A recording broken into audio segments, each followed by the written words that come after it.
c'est parti. Bon, comme je le dis, la parole de Dieu, c'est quelque chose qui doit être révélé.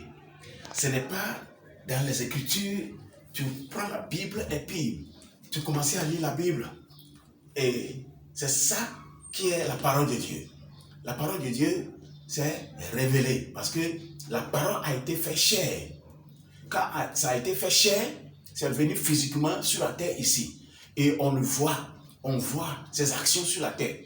Mais avant de devenir chair, elle était la parole.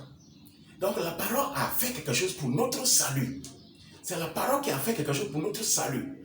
Et comme on était dans la chair, il doit automatiquement venir dans la chair. La parole doit venir dans la chair pour nous montrer, tous ceux qui sont dans la chair, pour nous montrer ce que la parole est divine, spirituelle. La parole est Dieu, Dieu est la parole. Donc ce que Dieu a fait, ou bien la parole a fait, la parole est devenue, ça quand la parole a fini, le salut, il est venu dans la chair pour nous montrer, nous qui sommes dans la chair, qui voient physiquement, on ne voit pas spirituellement, on ne peut pas comprendre spirituellement, on comprend les choses physiques seulement. Donc la parole est devenue chair pour nous montrer tout ce qui a été fait divinement. Donc pour rentrer dans la réalité, on doit rentrer dans la parole. Mais la parole, ce n'est pas les Écritures. Les Écritures, ça parle de quelque chose que la parole a fait. Donc, les Écritures ont pris les choses charnelles de ce monde. Ce que toi, tu connais bien. Moi, je connais bien. Dans le monde, on peut voir, comme, par exemple, l'eau ou bien huile. Bon, on prend ça pour expliquer ce que la parole divine a fait pour notre âme. C'est le salut des âmes, non pas le salut de la chair. Donc, divine, les œuvres divines, spirituelles que la parole a fait pour notre âme, qui est divine, qui est spirituelle, ça doit être révélé.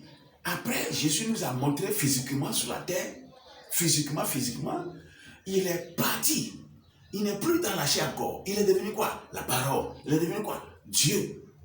Maintenant, Dieu doit être révélé à nous maintenant pour qu'on ait la vérité que la parole a fait pour nous. Non pas quand Jésus était sur la terre ici. Non. Ça, ce n'est pas la vérité. Donc c'est pourquoi je suis venu et pour vous expliquer. Je suis mandaté maintenant, les derniers temps, pour montrer toutes les erreurs que les pasteurs ils ont fait. Toutes les erreurs. Ils montrent les Écritures, ils prêchent les Écritures, ils prêchent les choses de la chair. Tu vas voir, tu vas marier, tu vas voir voyager, tu vas construire une maison, tu vas payer une voiture, tout ça là, c'est connerie. Ça, c'est connerie. Les âmes n'ont pas besoin de ça. Mais le plan de Dieu, ça concerne les âmes. C'est pourquoi je suis là, pour vous expliquer les choses insondables. Et c'est le commencement. On prêche à la radio Yopougon, Amitié. Et mon église se trouve à Yopougon, camp militaire.